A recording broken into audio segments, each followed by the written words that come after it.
इसलिए दीन इस्लाम की पहचान तौहीद है, दीन इस्लाम की पहचान तौहीद है और अमल की कबूलियत का दारोमदार तौहीद है। और जिसके अंदर तौहीद नहीं है, भले ही उसके लिए बहुत सारे अमल क्यों न हो, उसने अपने आप को अमल कर करके थका दिया हो, फिर भी उसके अमल जो अकारत हैं, ज़ाया हैं, रायदा हैं, उसे कुछ भी हासिल नहीं होगा क़यामत के दिन। जिसने शिर्क किया होगा और इसके बावजूद उसने अपने आप को अमल कर करके थका दिया होगा, तो जिनके बारे में कुरान मजीद ने कहा कि आमिलतुन नासिबा तस्ला नारन हामिया, कि उन्होंने इतने ज्यादा अमल किए होंगे कि खुद को उन्होंने थका दिया होगा अमल कर करके, लेकिन तस्ला नारन हामिया, कि वो भड़कती हुई आग में दाखिल होंगे। क्यों? इसलिए कि इन्नल्लाह ताला तय्यबुन ला यक़बलु इल्ला तय्यबा, कि अल्लाह ताला पाक व साफ है और पाक व साफ चीज को ही कबूल फरमाता है, और वो आलूदा अमल को कबूल नहीं करता है। बल्कि हज़रत अबू हुरैरा रज़ियल्लाहु अन्हु की रिवायत है कि जिसमें नबी अकरम सल्लल्लाहु अलैहि वसल्लम ने बयान फरमाया कि अल्लाह ताला इरशाद फरमाते हैं, आना आमना शुरका अनिश्चित, मैं सबसे ज्यादा गनी हूँ, बेनियाज हूँ शराकतदारों में। जो लोग आपस में शराकतदारी करते हैं और कोई शख्स अगर अपने अमाल के अंदर मेरे साथ शराकतदारी करता है, किसी को जरा बराबर शरीक ठहराता है, मैं उससे सारे के सारे से दस्तबरदार हो जाता हूँ। कोई अगर अमल करता है उसमें 99% जो अल्लाह ताला के लिए अमल करता है और 1% अगर वो गैरुल्लाह के लिए उसमें अमल करता है, तो अल्लाह ताला सारे के सारे से दस्तबरदार हो जाता है, सारे के सारे को रद्द कर देता है, वो उसे कबूल नहीं करता है। इसीलिए मेरे मोहतरम सामीन, किताब और सुन्नत की तारीफ, किताब और सुन्नत की दावत और किताब और सुन्नत का काम, ये आज आइन दीन का काम है, ये वक्त की जरूरत है।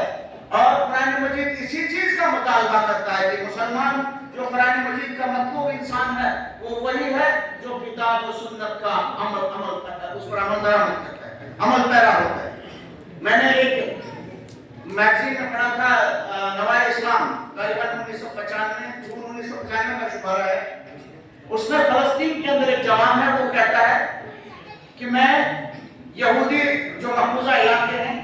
उनमें मैं दावत तबलीग के लिए गया और मैंने वहां पर किताब और सुन्नत की तालीम दी, दीन की तबलीग का काम शुरू किया फलस्तीन के महफूजा इलाकों में। तो कहा यहूदियों ने मुझे रोका और उन्होंने कहा कि कि तुम जो भी दावत देना चाहो, जिस भी इज्जत की तरफ तुम प्रचार करना चाहो, जो भी काम करना चाहते हो करो, इल्ला दावत सलफिया, मगर दावत सलफी, ये सलफी दावत हम उस पर काम करने आपको नहीं देंगे। क्यों? फइन्नमा हादिहि सलफिया हिया अल्लती सतुरीदु अन्नास इला मा काना अलैहि अबू बकर व उमर, कि ये सलफी, ये जो तौर तरीका है, ये वही तौर तरीका है जिस पर अबू बकर व उमर रज़ियल्लाहु तआला अन्हुमा थे। व नहनु ला नस्मह लकुम बिहादा, और हम हरगिज़ इसकी तुम्हें इजाजत नहीं दे सकते। मेरे मोहतरम साहिब, मेरे आज कहने का मकसद है कि किताब और सुन्नत की तालीम, कुरान और हदीस की तालीम, तौहीद को उजागर करने की तालीम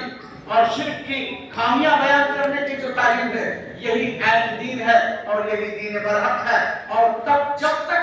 ये चीजें काम होता रहेगा, तब तक ये कायनात बरकरार है। जब ये काम रुक जाएगा, कायनात को चलने का कोई हक नहीं रहेगा, कायनात खत्म हो जाएगी। जैसे कि नबी अकरम सल्लल्लाहु अलैहि वसल्लम ने इरशाद फरमाया कि जब तक अल्लाह रब्बुल आलमीन की इबादत होती रहेगी, अल्लाह ताला की इबादत और बंदगी होती रहेगी, तब तक क़यामत बर्पा नहीं होगी। और जब अल्लाह अल्लाह कहने वाले खत्म हो जाएंगे, अल्लाह ताला की इबादत करने वाले खत्म हो जाएंगे, तो ये कायनात भी खत्म हो जाएगी। उसके बाद ये कायनात बाकी नहीं रहेगी। जिस तरह से दूसरी हदीस में नबी अकरम सल्लल्लाहु अलैहि वसल्लम ने इरशाद फरमाया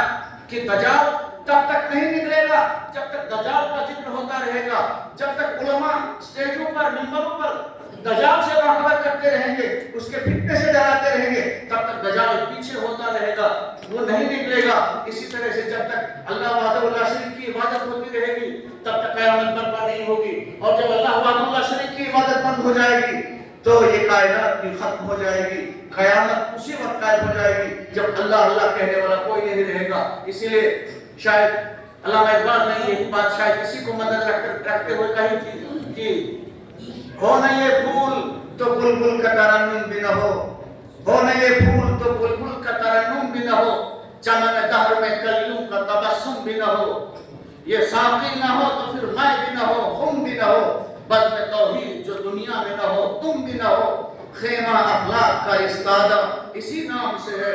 بزم ہستی تپش آمادہ اسی نام سے ہے، یعنی جب تک توحید قائم ہے تب تک یہ دنیا کی رونقیں جاری و ساری رہیں گی، اور جب توحید کا غلغلہ ختم ہو جائے گا، اس کا چرچا اور تذکرہ بند ہو جائے گا، جب اللہ اللہ کہنے والے ختم ہو جائیں گے، جب اللہ وحدہ لا شریک کی عبادت کرنے والے ختم ہو جائیں گے، اس کے بعد یہ کائنات بھی باقی نہیں رہے گی اور قیامت برپا ہو جائے گی، قیامت قائم ہو جائے گی۔ اس لیے ہم سب کو چاہیے کہ ہم دین اسلام کو پر عمل پیرا ہوں، اور اس کی جو بنیاد ہے، اس کی جو روح ہے، اس کی جو پہچان ہے، اس کا جو رکن اول ہے وہ کلمہ توحید ہے، اور جس کی طرف انبیاء کرام علیہ السلام نے تمام کے تمام انبیاء نے دعوت دی ہے، اور سب کا یہ مشترکہ مضمون تھا، سب کا یہ مشترکہ موضوع تھا، اور سب کا یہ فرض منصبی تھا۔ ہمیں چاہیے کہ اس کی تعلیمات کو عام کریں اور اس کو سمجھیں، اس کی قدر کریں، اور اس پر جو لوگ کام کر رہے ہیں ان کی قدر کریں، ان کا جو حق ہے وہ حق ان کو ادا کریں۔ اللہ تعالیٰ ہم سب کو اس پہ کاربند رکھے، اور ہمیں اسی پر ہمارا جو جینا ہو، اسی پر ہمارا مرنا ہو، اسی پر ہمارا اختتام ہو، اور اللہ تعالیٰ اسی کلمہ حق کے برکت سے ہمیں دونوں جہاں میں جو وہ ثابت قدم رکھے۔ یثبت اللہ الذین آمنوا بالقول الثابت فی الحیات الدنیا وفی الآخرہ۔ اللہ تعالیٰ ہم کو یہ منصب نصیب کرے، اور ہم سے یہ تمام جو